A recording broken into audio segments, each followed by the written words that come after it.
Thank you for joining us on this edition of News Today. Without delay, let's explore the headlines that are shaping the current news landscape. Supreme Court has set aside remission of 11 convicts in Bilkis Bano case given by Gujarat government.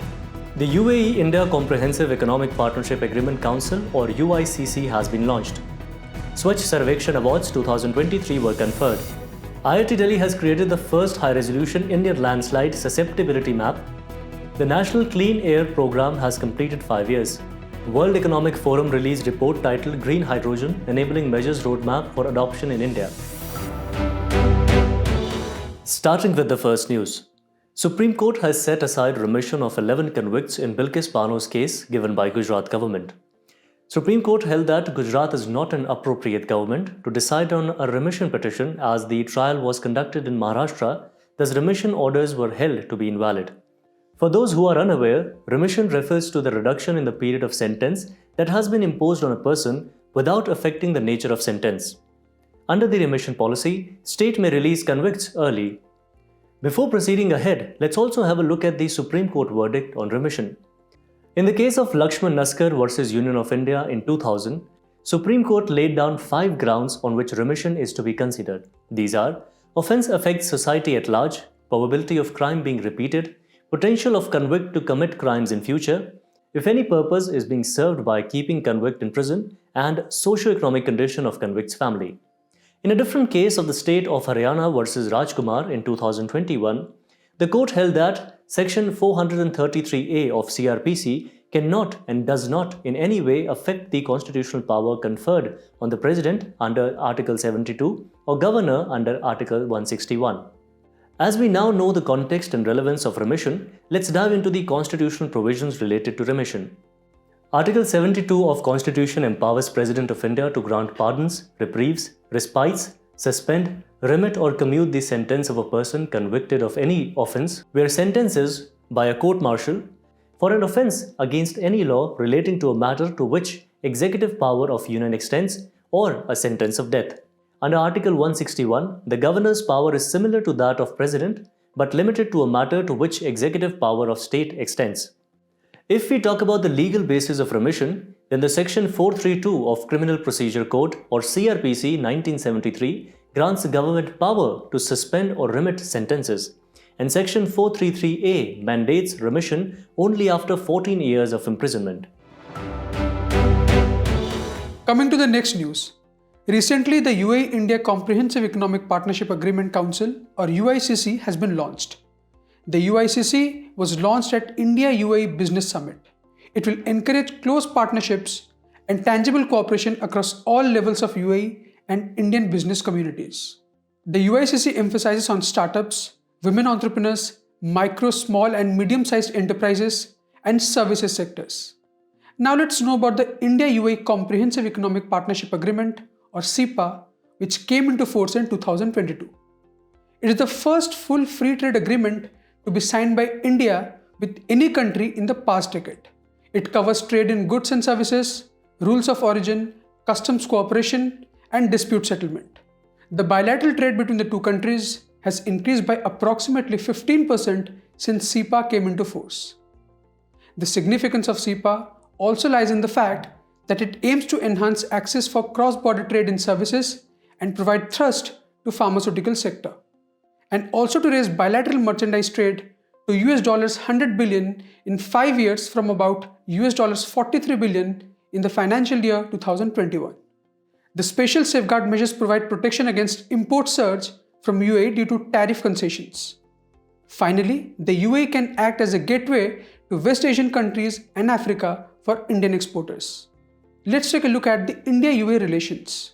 Well, UAE has been India's third largest trading partner in the financial year 2022-23 after China and the United States, and the second largest export destination. Both countries have maritime cooperation to maintain peace and security in the region through regular military exercises like Desert Eagle. Moving on to the next news. Swachh Survekshan Awards 2023 were conferred. Indore and Surat have jointly won the Cleanest Cities Award. If we talk about winners in other categories, then it include for urban centers with less than 1 lakh population to Saswar in Maharashtra, best performing state goes to Maharashtra, Madhya Pradesh and Chhattisgarh, Chandigarh became the best Safai Mitra Surakshit Shahar, and cleanest Ganga towns were Varanasi and Prayagraj in Uttar Pradesh. The winners were selected according to the Swachh Survekshan 2023, conducted by the Union Ministry of Housing and Urban Affairs under the Swachh Bharat Mission Urban 2.0 since 2016. It is the world's largest urban sanitation and cleanliness survey. Now let's talk about the Swachh Survekshan 2023. The theme this time was Waste to Wealth. Ranking of wards within the cities is also being promoted. Additional weightage has been given to indicators such as source segregation of waste and enhancement of waste processing capacity of cities. Some new indicators such as phased reduction of plastic waste processing have also been introduced. At last, now let's have a look at the Swachh Bharat Urban Mission 2.0. It was launched in 2021 to make all cities garbage-free by 2026. It is a centrally sponsored scheme and covers all statutory towns. There are also some other initiatives under the scheme like Special Swachhta Campaign 3.0 for reducing pendency in government and Swachhta Pakhwada by various ministries to further contribute to the factor of cleanliness. Now coming to the next news. IIT Delhi has created the first high-resolution India landslide susceptibility map. The map will help government and agencies such as National Disaster Management Authority in managing landslides. It has divided the country into 5 classes on the basis of vulnerability. The map reveals the previously unknown places with high risk, such as some of the areas in the Eastern Ghats, north of Andhra Pradesh and Odisha. Now what are landslides? Well, landslides occur when large masses of soil, rocks or debris move down a slope. They affect at least 15% of the total land area of the country. The major prone areas are the Himalayas and the Western Ghats. Let's briefly discuss the different types of landslides. First, falls, which occur due to the abrupt movements of masses. Topples, in which there is a forward rotation and movement of a mass of rock. Slides, in which rocks, debris or soil slide through a long slope. Lateral spreads, in this the mode of movement is lateral extension due to tensile fractures. Lastly, flows, which are categorized into different types such as earth flows, etc. The causes of landslides can be natural or anthropogenic. Natural factors are seismic activities, cloudburst, etc. Anthropogenic factors include deforestation, mining, etc. Due to climate change, its frequency has increased. Several initiatives have been taken in this regard. The National Landslide Risk Management Strategy in 2019, National Landslide Susceptibility Mapping Program by the Geological Survey of India, also developed prototype landslide early warning system under Landslide project. In the past, the ISRO had released a landslide atlas. And lastly, the NDMA guidelines, which provide for hazard mapping and risk assessment. The National Clean Air Program has completed 5 years. The Ministry of Environment, Forest and Climate Change launched the National Clean Air Program in 2019 in the backdrop of the rising air pollution in the country. The National Clean Air Program aims to improve air quality in 131 cities, non-attainment cities and million-plus cities in 24 states by engaging all stakeholders. The cities which are exceeding the national ambient air quality standards for 5 consecutive years are identified as non-attainment cities by the Central Pollution Control Board. It targets to achieve reductions up to 40% of the particulate matter PM10 and PM2.5 concentrations by 2025-26 with base year 2017. Its implementation has been done by the Central Pollution Control Board at the national level. Under it, city action plans are implemented by the state government and its agencies at state and city level or municipal bodies.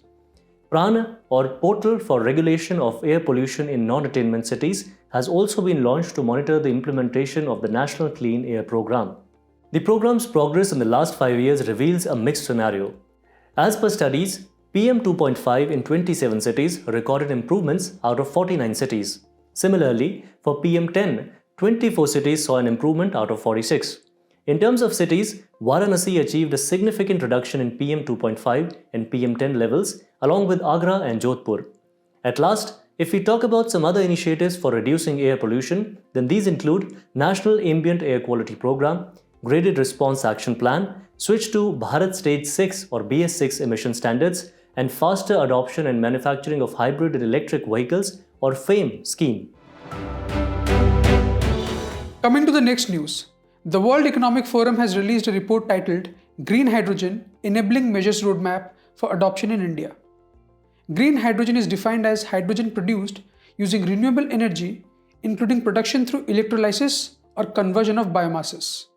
Currently, India produces 6.5 million metric tons per annum of hydrogen, predominantly for use in crude oil refineries and fertilizer production. Now, why is there a need for the adoption of green hydrogen? Well, to decarbonize sectors like transportation, shipping and steel, etc., and achieve net zero emission by 2070. Also to achieve high energy demand, which is estimated to grow 35% by 2030. Now coming to the concerns with green hydrogen. High production costs of green hydrogen amounts to roughly $4 to 5 per kg. Renewable energy is not available round the clock, and the additional problem is non-economical battery storage. Lastly, trade barriers with renewable resource deficient countries like Korea and Japan, which are anticipated to emerge as crucial markets for green hydrogen. Let's go through the key goals to accelerate green hydrogen ecosystem in India. On supply side, to reduce cost of producing green hydrogen to less than $2 per kg. To eliminate costs related to green hydrogen conversion, storage and transportation. And on the demand side, to capitalize on India's export potential for green hydrogen derivatives by developing conversion and storage facilities at ports. Also to introduce penalties on the use of carbon-intensive alternatives like natural gas. Let's briefly discuss the National Green Hydrogen Mission. The mission aims to make India a global hub for producing, utilizing and exporting green hydrogen. The two submissions include Strategic Interventions for Green Hydrogen Transition or SITE and Strategic Hydrogen Innovation Partnership or SHIP. The personality in the news for today is Swami Vivekananda.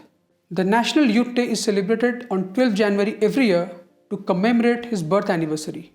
He was a philosopher and social reformer. His childhood name was Narendranath Datta. Let's briefly go through his contributions. He popularized the Vedanta, the ancient system of religious philosophy. He established the Ramakrishna Mission in 1887, named after his guru, Swami Ramakrishna Paramhans. He also set up Belur Mutt, also known as the Ramakrishna Mutt. He gave the famous speech at the World Religion Conference in Chicago in 1893. His literary works include Raja Yoga, Karma Yoga, etc. He exhibited the values of compassion and unselfishness.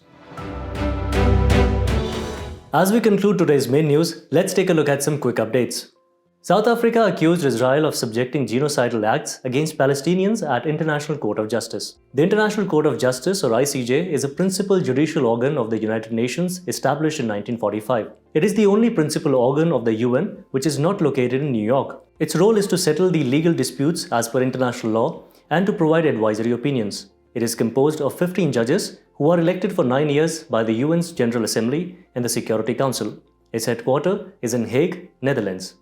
The Supreme Court has recently extended the interim bail of an ex-minister. Interim bail is granted for a short time before the hearing for the grant of regular bail or anticipatory bail. Provisions related with bail are covered in Criminal Procedure Code, which has been replaced by the Bharatiya Nagrik Suraksha Sanhita. Milan 24 exercise is a biennial multinational naval exercise. It was first conceived by the Indian Navy in 1995 at Andaman and Nicobar Command with participation of 4 countries, which are Indonesia, Singapore, Sri Lanka and Thailand. Henley Passport Index 2024 released by Henley and Partners, a global leader in residence and citizenship planning. It ranks different passports according to the number of destinations their holders can visit without a prior visa. It covers 227 destinations and 199 passports. Rankings are based on data provided by the International Air Transport Association. India stands at 80th rank in the list of most powerful passports. Its passport has visa-free access to 62 nations. Momentum investing refers to a style of investing wherein investors purchase assets such as stocks or bonds that are consistently rising in price, while selling assets whose prices are falling. Momentum investors hope that the upward price momentum of these assets would continue, thus allowing them to sell these assets at higher prices in the future to make profits. Ministry of Finance has approved restructuring of Coal Controller Organization or CCO. CCO is a subordinate office of the Ministry of Coal, having its offices at Kolkata and Delhi. It collects and maintains coal production data of all private and public sector coal mines in the country on monthly basis. The functions of CCO involves carrying out annual coal and lignite survey and publishing provisional coal statistics and coal directory of India. It also monitors progress of development of captive coal or lignite blocks and its associated end-use projects. A report based on the Global Risks Perception Survey annually released by the World Economic Forum. As per its key findings, India's top 5 risks include misinformation and disinformation, infectious diseases, illicit economic activity, inequality, and labor shortage.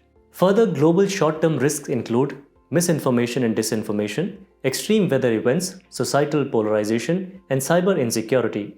At last, global long-term risks involve extreme weather events, critical change to Earth systems, biodiversity loss, and ecosystem collapse. Centre has set an indicative target of 1% for blending sustainable aviation fuel with conventional jet fuel for all international flights by 2027.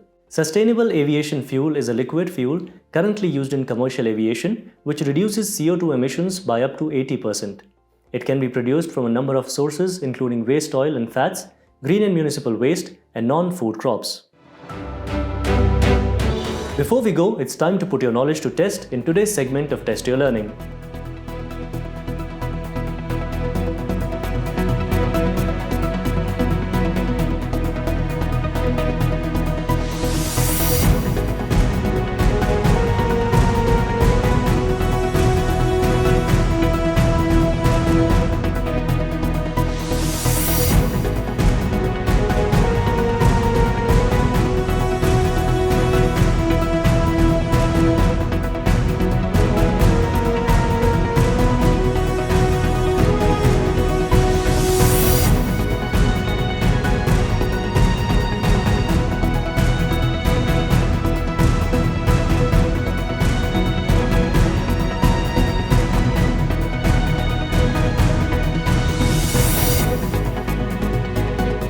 Thank you for joining us. We hope you have enjoyed this edition of News Today.